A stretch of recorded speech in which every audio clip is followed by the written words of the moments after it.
성경이 계속해서 거듭남을 이야기합니다. 우리가 처음 거듭났다 할 때, 그 틀림없이 거듭나는 거 맞다라고 했다 하더라도 내 삶이 하나님의 말씀에 순종의 삶이 잘 안 나타나거든. 그 거듭남을 점검해봐요.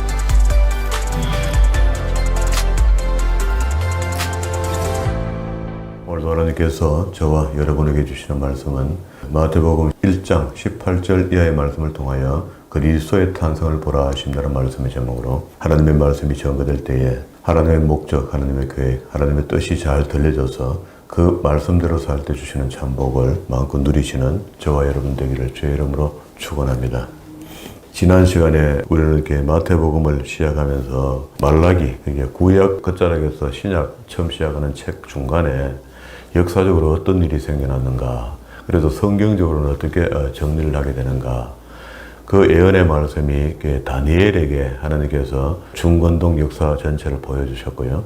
그 중건동 역사 전체 속에 그 당시에 패권국이 누구였는가, 이게 처음에는 바벨론이 되는 것이고, 그 다음에는 메데 페르시아 고레스가 지배하는 나라가 됐고, 그 다음에 헬라 알렉산더가 지배하는 나라가 되었고요. 그 다음 로마 시대가 되고, 그 다음 유럽 시대가 되면서 오늘날까지 이르게 되는 겁니다. 그래서 그 뜨인 돌하고 마지막에 예언된 말씀들이 있거든요. 그런 말씀들이 오늘도 여전히 그리스도께서 온 인류 속에 교회가 되어주신다, 그런 의미가 있어요.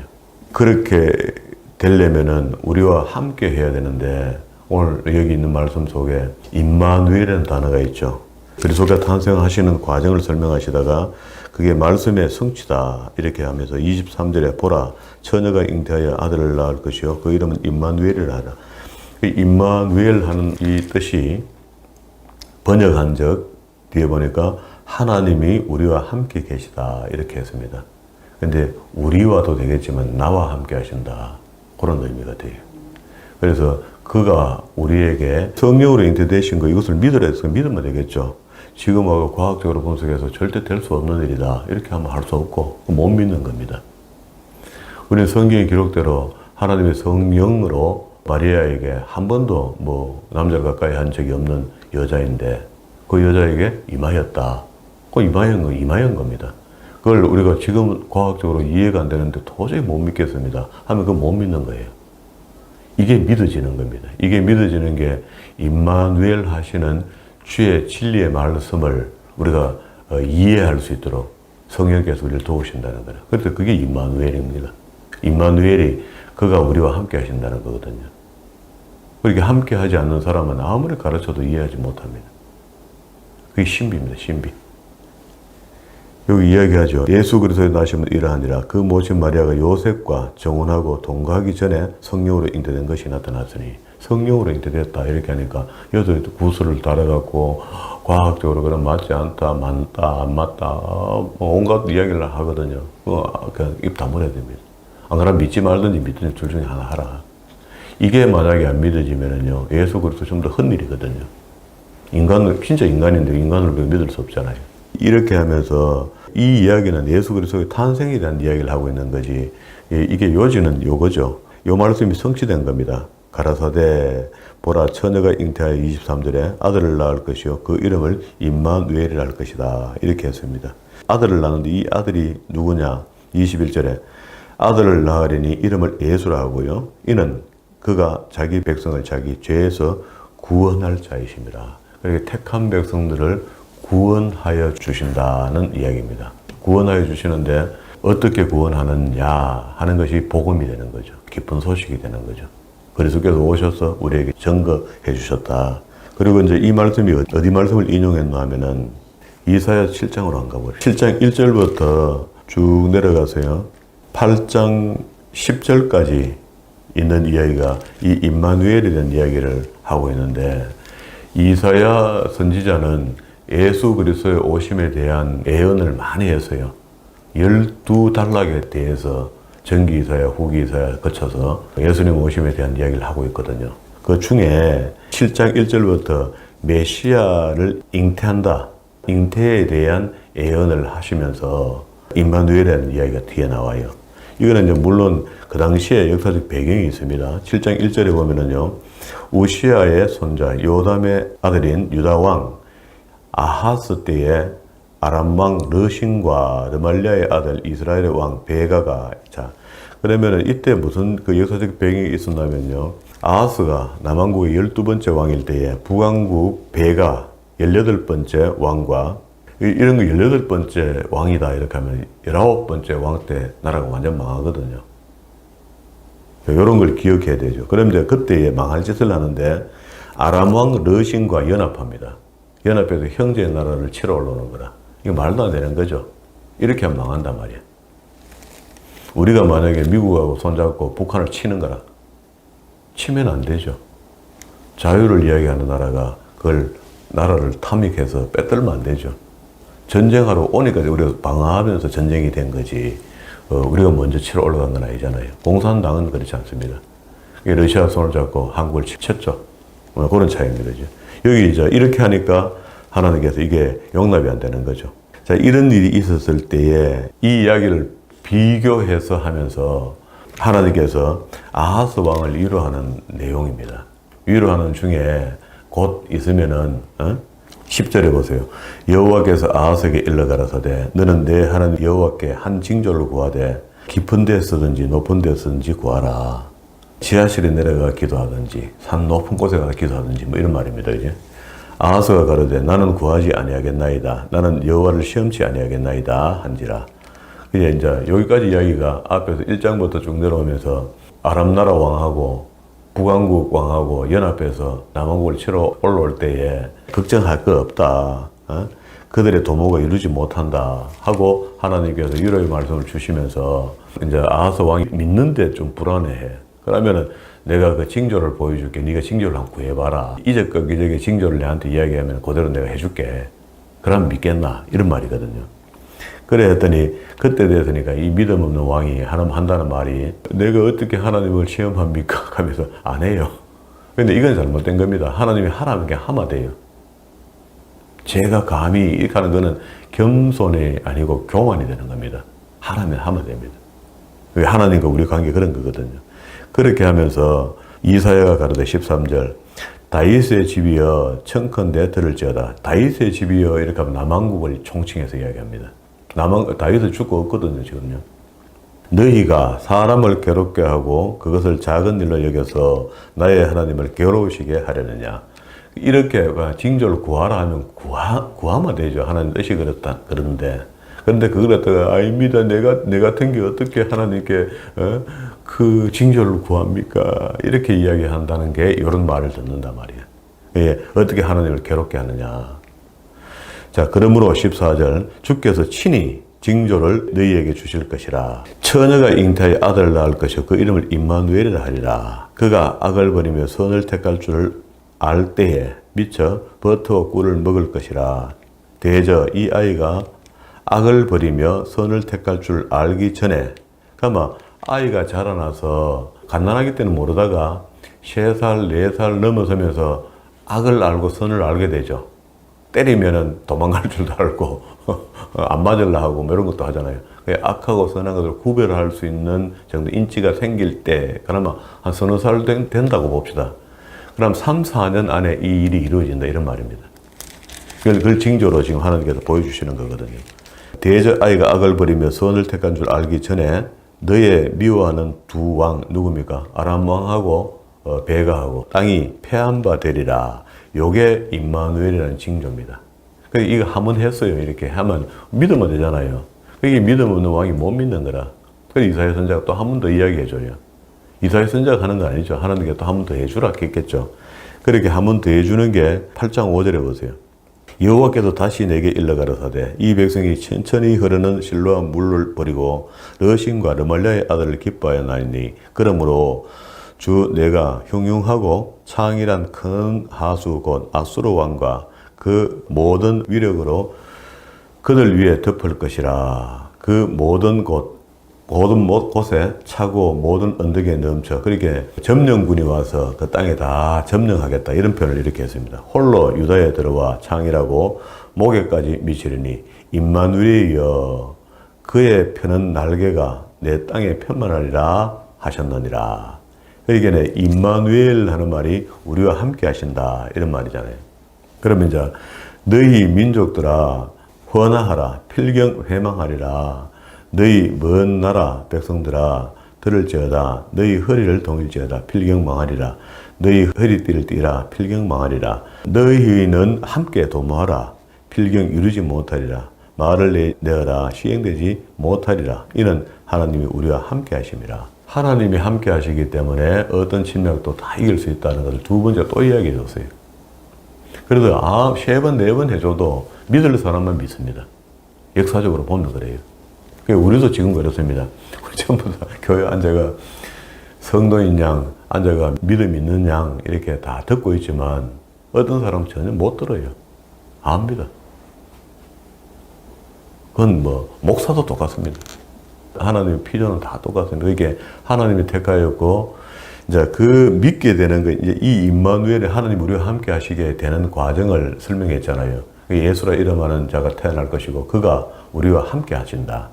그게 신약 시대 처음 초기에 오셔서 십자가 지시면서 우리의 구원의 피를 다 흘려주시고, 죽으셨고, 부활하신 것으로 그의 사명을 마쳤거든요. 다 이루었거든요.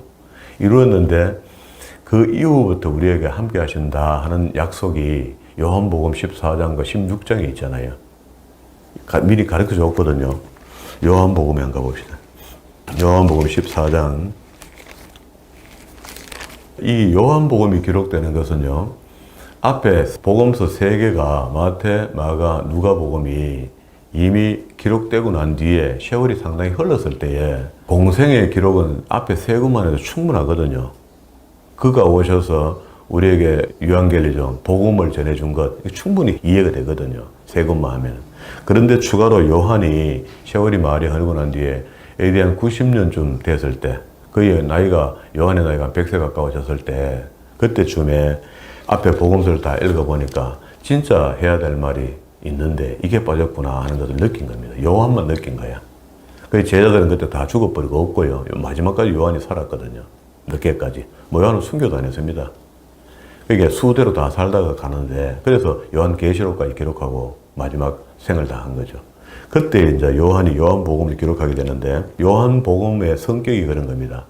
앞에 마태, 마가, 누가복음은요, 예수님의 어떤 인성을 기록합니다. 실제로 오셔서 하신 말씀들을 기록하고 생애를 기록하고 있고요. 요한복음은요, 요한이 기록하는 것들은 예수님의 신성을 이야기해요. 이건 영적인 거죠. 보이지 않는 것들을 자꾸 설명합니다. 왜 그러면 세월이 많이 흐를수록 보니까 그리스도께서 하신 말씀이 더 오묘하고 신묘막심한 거라. 그래서 요한복음 1장 1절에 보세요. 태초에 말씀이 계시네. 이 말씀이 하나님과 함께 계셨으니 이 말씀은 곧 하나님이시라. 이렇게 나와요. 전혀 뽐새가 달라요. 글 자체가 다릅니다. 그가 태초에 하나님과 함께 계셨고 만물이 그로 말미암아 지은 바 되었으니 지은 것이 하나도 그가 없이 된 것이 없다. 성부와 성자와 성령이죠. 함께 태초부터 일하셨다 말이죠. 태초 전부터 함께 계셨다. 그 안에 생명이 있으니 이 생명은 사람들의 빛이라. 빛이 어둠에 비쳤으되 어둠이 깨닫지 못하더라. 넘어옵니다. 9절. 참빛고 세상에 와서 각 사람에게 비추는 빛이니, 세상에 와서 각 사람에게 비췄던 빛이 요한이 봤을 땐 그 그리스도라는 거라. 주님이라는 겁니다. 그가 세상에 계셨으며 세상은 그로 말미암아 지은 바 되었으되 세상은 그를 알지 못하였고 멸시했죠. 그리고 십자가에 못 박아 죽였죠. 자기 땅에 오매 자기 백성들이 영접지 아니했죠. 영접하는 자 곧 그 이름을 믿는 자들에게는 하나님의 자녀가 되는 권세를 주었습니다. 우리가 그 예수 그리스도의 이름을 믿는 거죠. 그 이름 자체가 중요한 게 아니고 그 이름의 본체가 그리스도잖아요. 기름 부음 받은 자거든요. 하나님의 아들, 독생자거든요. 그러게 이는 혈통으로나 육정으로 사람의 뜻으로 나지 아니하고 오직 하나님께로서 난 자들이라. 14절. 말씀이 육신이 되어 우리 가운데 거하시며 우리가 그 영광을 보니 아버지의 독생자의 영광이요 은혜와 진리가 충만하더라. 이렇게 했습니다. 13절에 오직 하나님께서로 난 자들이니라 이렇게 했고요. 그리고 또 3절에 만물이 그로 말미암아 지은 바 되었으니 지은 것이 하나도 그가 없이 그가 오직 그로. 그렇게 거듭나지 아니하면 하나님 나라를 볼 수 없도록 되어 있다. 이게 3장 3절에 보면 예수께서 대답을 가라사대 진실로 진실로 너희에게 이르노니 사람이 거듭나지 아니하면 하나님 나라를 볼 수 없느니라. 이렇게 하죠. 우리가 왜 하나님을 만났다고 교회에 왔는데도 불구하고 이 거듭남, 베드로도 이야기를 하죠. 우리 예수 그리스도를 만난다는 것은 그냥 자기가 만났다가 기분 좋다 이렇게 끝나는 게 아니고 그를 만나면은요 거듭남의 역사가 내한테 나타나야 돼요. 그리고 내주한단 말이에요. 이게 하나님의 진리의 말씀인 주의 영이 내게 임하게 되는데 그 영이 진리의 영이다. 그러면 이제 하나님의 말씀이 들려지는 거죠. 물론 다 들려지는 건 아닙니다. 들려질 때 그게 말씀을 배우려고 하고 말씀 앞에 가면은요 깨달아지는 거다. 그게 신앙의 깊이만큼 넓어지고 깊어진다. 그런 이야기입니다. 이걸 갖다가 뭐 한 번 들었는데 다 알아버리고 막 그거 누가 안 하겠습니까? 그렇지 않다. 그게 하나님이 그런 식으로 깨닫게 하신다. 그런 이야기죠. 다시 1장으로 갔습니다. 1장 14절에 보면은 말씀이 육신이 되어 우리 가운데 거하심에 하죠. 이 거하심에라는 단어가 스케노라는 헬라어인데요. 이 뜻이 거하다, 장막을 치다, 뭐 다시 이야기하면 그 말씀이 내게 들어온다 이런 뜻이야. 돌아서 거한다는 거야. 그러면 말씀이 들어올 수 있단 말이야. 알고 봤더니 그게 성령이었다는 겁니다. 이해되죠? 그렇잖아요. 거하심에, 그 가운데 거하심에 우리가 그 영광을 보니 아버지의 독생자의 영광이요 은혜와 진리가 충만하더라 했는데 거하심에 하는 단어가 스케노, 그러니까 이 뜻이 거하다, 장막을 치다 이런 뜻이에요. 우리 속에 성전이 만들어진 겁니다. 그럼 성전이 만들어졌으니까 성전 자체가 뭐 대단한 게 아니고 그 안에 하나님이 계신 것이고 그 하나님이 계신 것이 진리의 영이 계신 것이다. 진리의 영이 계신 그게 바로 진리다. 자, 그러면 이제 14장으로 갑시다. 그러면 이제 이렇게 놓고 14장 16절에 요한복음입니다. 내가 아버지께 구하였으니 또 그가 다른 보혜사를 너에게 주사 영원토록 너희와 함께 있게 하시리니 저는 진리의 영이라. 그렇죠? 그래서 성령을 예수의 영이라 이렇게 표현하죠. 성부와 성자, 성령이 따로 계시는데 하나이시다 말이야. 하나이신데 구약 때는 아버지 하나님, 성부 하나님께서 일하시고 신약 초기에는 성자 예수님께서 일하시고 그 이후부터 말세까지 우리를 구원하러 오실 때까지 어떻게 해요? 성령의 시대가 진행된 거라. 그러면 이제 이걸 알아야 되는 거죠. 그게 그리스도의 약속의 말씀으로 인하여 성령의 시대가 우리에게 임하여진 겁니다. 그래서 우리가 그 이름을 영접하는 순간에 우리 속에 주의 영이 내주하게 된다. 그런 이야기입니다. 진리의 영이라 세상은 능히 저를 받지 못하나 이는 저를 보지도 못하고 알지도 못함이라. 그러나 너희에게는 택한 백성, 택하여 져서 때가 되어 불림받아서 그를 만나는 순간에 거듭나는 거죠. 거듭난다는 것은 뭐 우리가 뒤집어진다, 엎어진다 이런 게 아니고 그의 성령이 우리에게 들어와서 하나님의 말씀이 믿어지게 하는 것을 거듭나게 하는. 그래 믿어지는 것뿐만 아니라 행하게 하신다는 거다. 저는 너희와 함께 거하시며 또 너희 속에 계시겠습니다. 됐죠? 우리 속에 계신다고 했습니다. 이게 약속이야, 약속. 그러면서 뒤에 가면은요, 14장 26절에 곧 보혜사, 곧 아버지께서 내 이름으로 보내실 성령 그가 너희에게 모든 것을 가르치시고 내가 너희에게 말한 것을 생각나게 하겠다. 진리의 영 맞죠? 하나님의 말씀이 배워지고 가르쳐지는 이런 것들이 전부 다 성령으로 인하여 다 이루어지는 일이다. 이렇게 했습니다. 그리고 다시 15장 26절부터 보면은 그 보혜사를 약속해요. 내가 아버지께로 너희에게 보낼 보혜사 곧 아버지께로서 나오시는 진리의 성령이 오실 때에 그가 나를 증거하실 것이요. 성령 하나님께서 우리한테 내주하시면은요, 예수 그리스도를 증거하게 된다. 진리가 믿어지게 하니까 깨달아진다 이런 말이죠. 너희도 처음부터 나와 함께 있었으므로 증거하느니라. 내가 이것을 너희에게 이름은 너희도 실족지 않게 하려 함이라. 사람이 너희를 추려할 뿐만 아니라 이제 우리가 예수 믿는 사람이 괴로워질 때가 온다. 그 당시에도 그랬고 지금도 우리가 사실은 늘 이런 마음이 있어야 되는 거죠. 예수 믿음으로 핍박받는 우리가 복이 다 했거든요. 그런 기회가 오면은 그렇게 하는 거죠. 그렇게 해서 쭉 이야기를 쭉 해내려 옵니다. 7절에 그러하나 내가 너희에게 실상을 말하노니 내가 떠나가는 것이 너희에게도 유익하고 내가 떠나지 아니하면 보혜사가 너희에게 오시지 않을 것이요. 이게 보혜사가 와야만이 더 많은 사람들에게 영향력을 미치는 거죠. 그리스도가 만약에 그 땅에서 거기서만 팔레스타인에서만 그냥 복음을 전하고 가버렸으면은 우리가 복음을 들으려면 팔레스타인 가야 돼요. 그렇죠? 그 사람들이 와서 우리한테 전하든지. 그런데 이 성령은 온 천하에 다 임하죠. 8절에 그가 와서 죄에 대하여, 의에 대하여, 심판에 대하여 세상을 책망하시리라.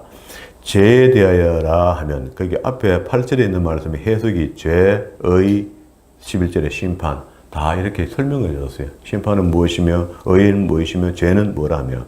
그리고 13절에 그러나 진리의 성령이 오시면 그가 너희를 모든 진리 가운데 인도하시리니 그가 자의로 말하지 않고 오직 듣는 것을 말하며. 그렇게 성령도 성부의 이야기를 한다. 성부와 성자 성령은 하나이다. 자의로 이야기하지 않는다.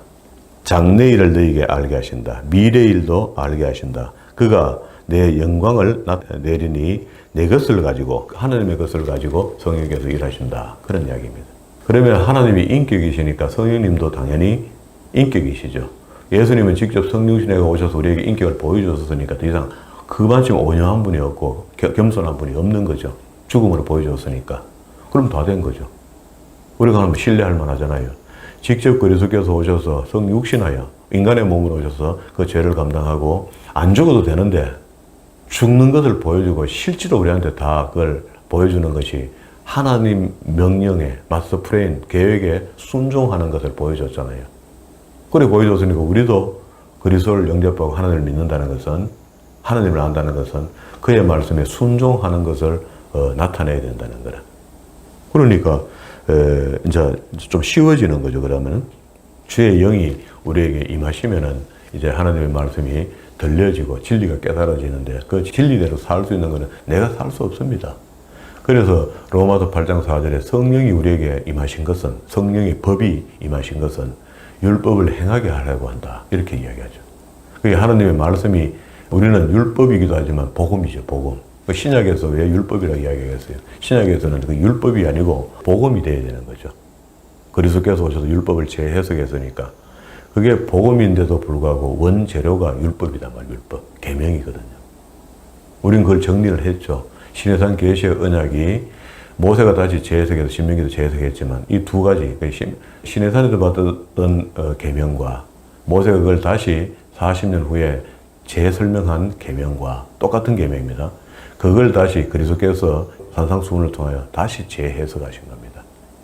그러면 이제 그 해석한 말씀들이 율법으로 그냥 두면은 우리하고 상관없는 법처럼 만들려고 하거든요. 자꾸 우리 심리 속에. 못 지킨다, 안 된다 하거든요. 구약 사람도 그랬으니까.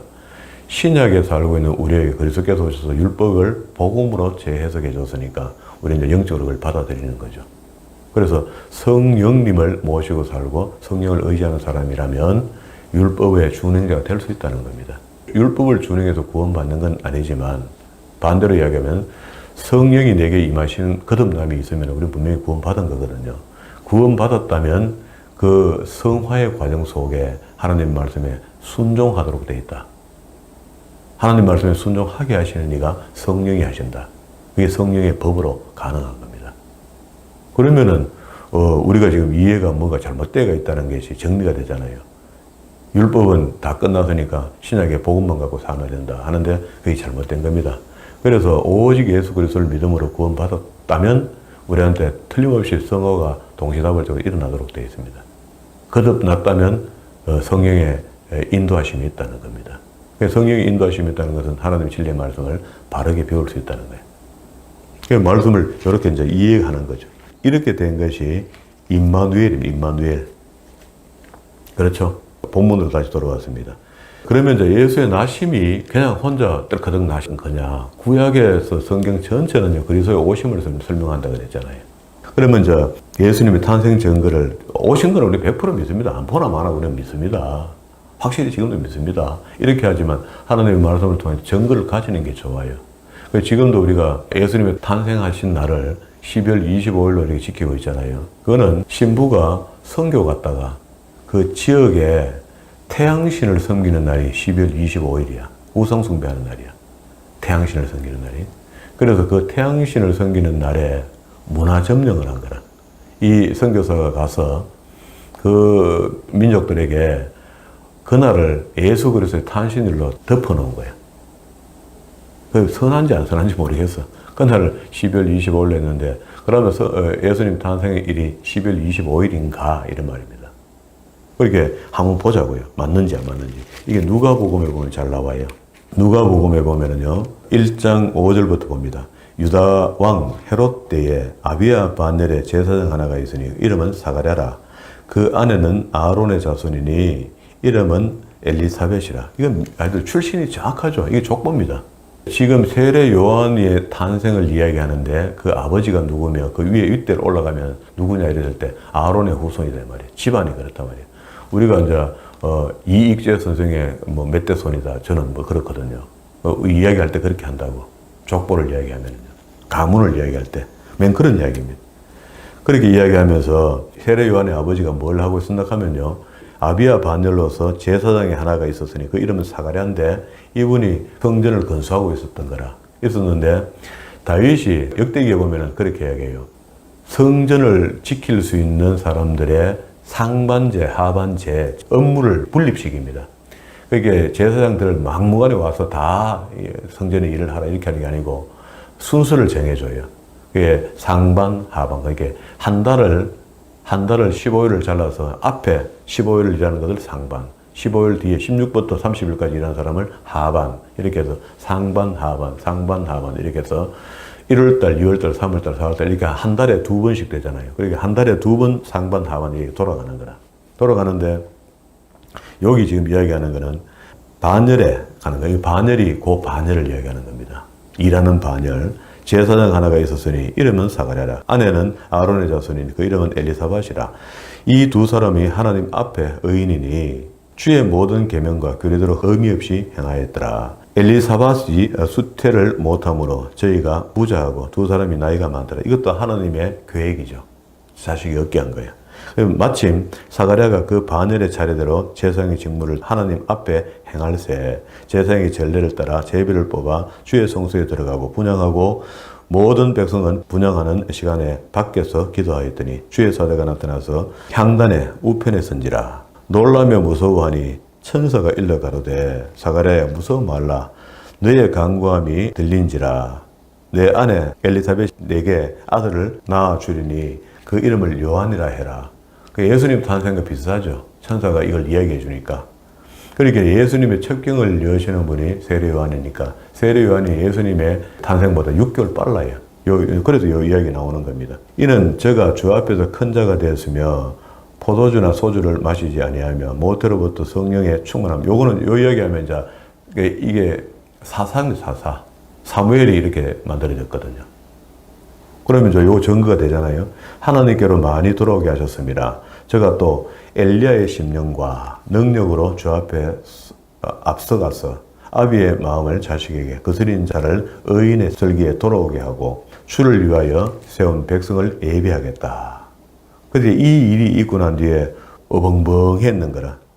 세례 요한의 아버지가 아비야 반열을 지켰단 말이에요. 1월, 2월, 3월, 4월 달 후반기야. 상반, 하반 할 때. 그러면 아비야 반열을 지키고 이 천사를 만나고 돌아와서 잉태하게 된 거라.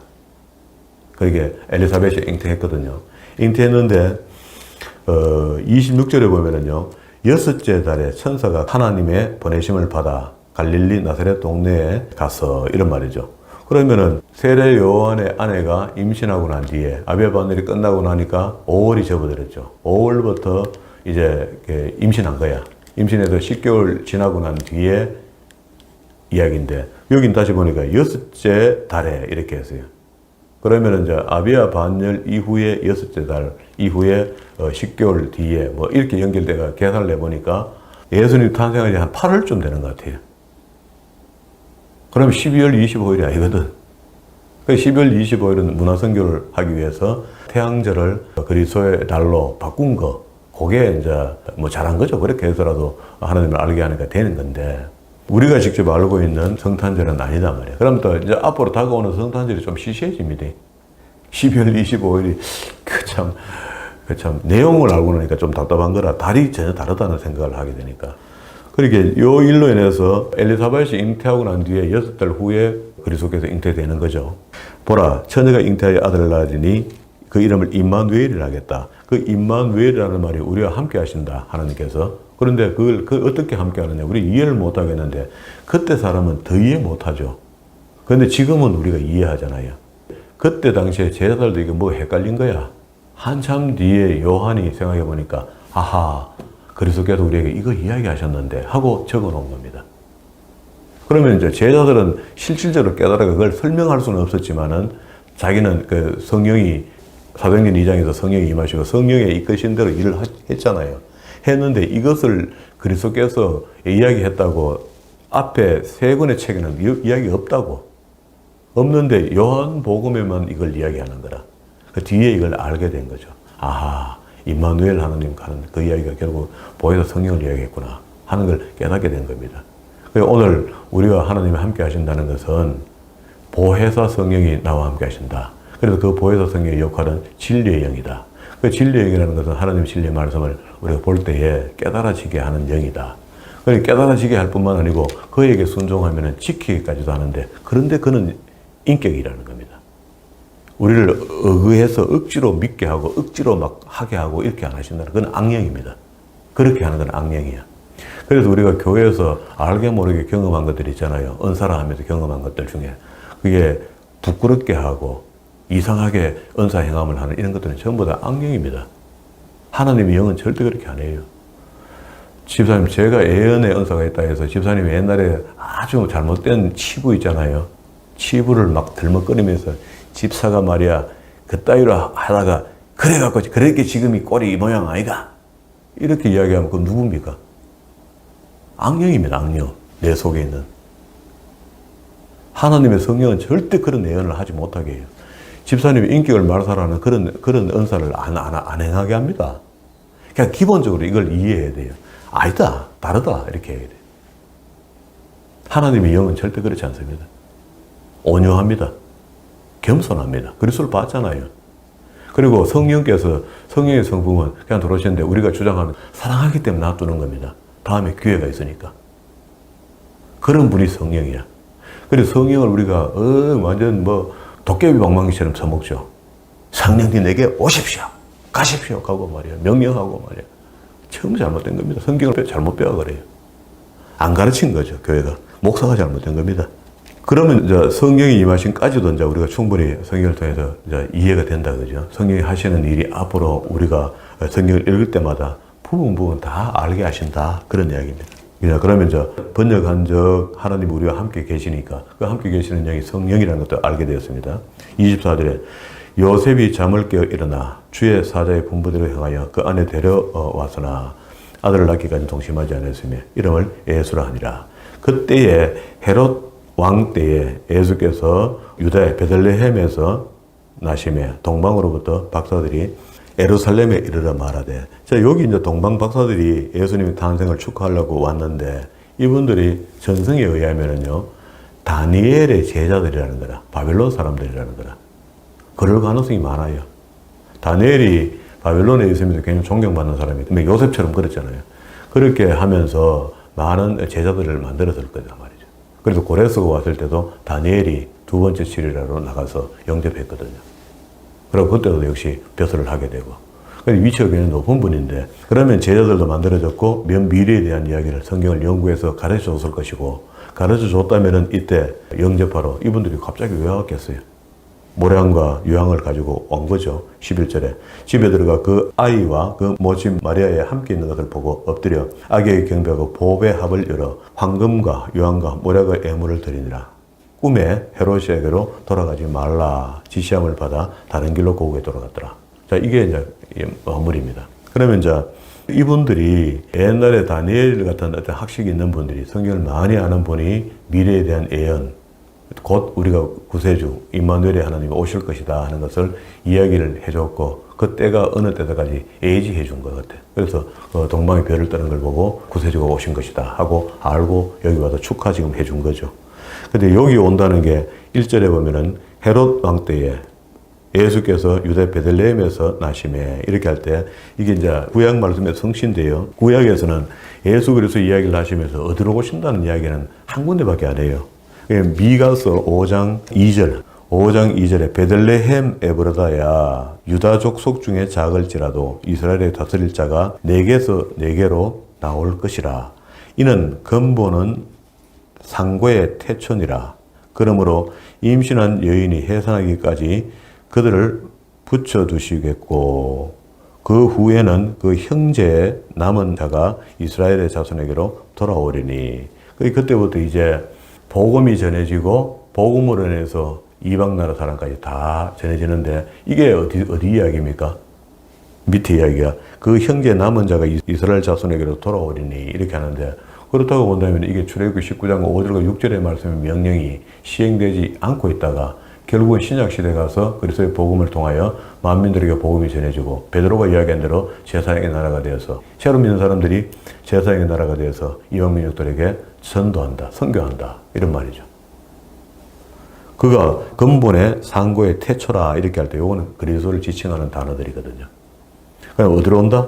베들레헴 에브라다에 온다. 오늘 아까 이야기했던 대로 마태복음 2장 1절에 헤롯 왕 때에 예수께서 유다 베들레헴에서 나심에 동방으로부터 박사들이 예루살렘에 이르러. 됐죠? 그러면 소림에 대한 장소를 예언한 대로 오셨다는 겁니다. 그러니까 성경이 하나도 없죠. 우리가 못 찾아봐서 확인을 못 하는 거지. 찾아보면 전부 다 증거가 되는 것이다. 전부 다 성경적으로 성경 해석이 되고 증거된다. 이렇게 보면 됩니다. 자, 이제 마무리합시다. 오늘날도 여전히 우리 그리스도께서는 우리에게 그 당시에 2000년 전에 오셨을 때 요한복음 1장 14절의 말씀처럼 말씀이 육신이 되어 우리 가운데 거하시며 우리가 그 영광을 보니 아버지의 독생자의 영광이 은혜와 진리가 충만하더라. 이 은혜의 말씀이 우리에게 그대로 임하려면 그의 성령이 우리에게 먼저 나타나야 돼요. 구원받았다는 것은 성령 없는 구원은 없습니다. 성경이 계속해서 거듭남을 이야기합니다. 우리가 처음 거듭났다 했을 때 그 틀림없이 거듭나는 거 맞다라고 했다 하더라도 내 삶이 하나님의 말씀에 순종의 삶이 잘 안 나타나거든. 그 거듭남을 점검해 봐야 돼요. 내가 그냥 대충 믿는다 했는 거구나 하든지 아니면은 그걸 첫사랑을 회복하든지 뭐가 이렇게 내한테서 역사가 나타나야 되는 거죠. 그런 그 하나님의 은혜를 우리가 다시 한번 경험하고 이사야서 60장 1절에 보면 일어나라 빛을 발하라 이렇게 해요. 이게 그 빛이 진리의 빛이고 성령이 우리에게 임하시면 우리는 진리에 속한 사람이고 우리가 세상에 향하여 그리스도께서 오셔서 빛과 등대와 소금이 되라 했죠. 이런 삶을 살 수밖에 없도록 되어 있습니다. 그런 삶을 살아서 늘 하나님께 영광의 삶을 드리고 마지막 날에 잘했다 칭찬받는 그런 믿음의 사람들이 다 되기를 주의 이름으로 축원합니다.